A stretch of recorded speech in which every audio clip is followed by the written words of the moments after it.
Okay, so this is our Pall-X Stealth. It's our super matte finish. First, shake component A for 30 seconds, then add component B and shake for another 60 seconds. Then let sit to fully mix for 5 minutes and then apply to the floor.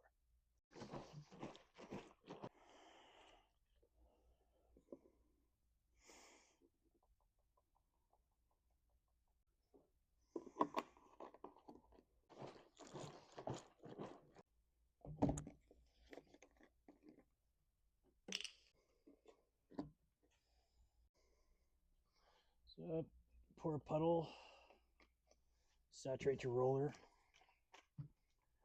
You get nice and saturated to where it's no longer picking up product or making noise at you.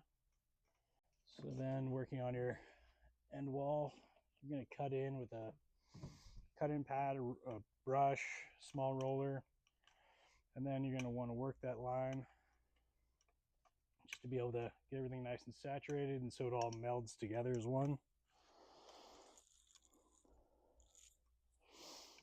And this product, it's about the same as our others. You just want to get a nice even coverage. Try not to leave too many heavy spots if you can.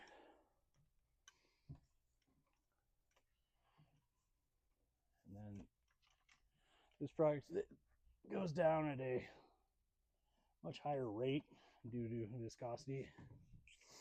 So 600 to 650. So you want to make sure you're putting it down nice and even with this green roller, 9 millimeter nap. And then you also want to make sure you're letting the roller do the work. You're not applying a ton of pressure to the roller, squeezing product out, etc. Because these poles are made to be light for a reason, so the roller can apply the finish at the recommended rates. Okay, so after coating, have about 4 to 6 hours. You can walk on the floor in stocking feet.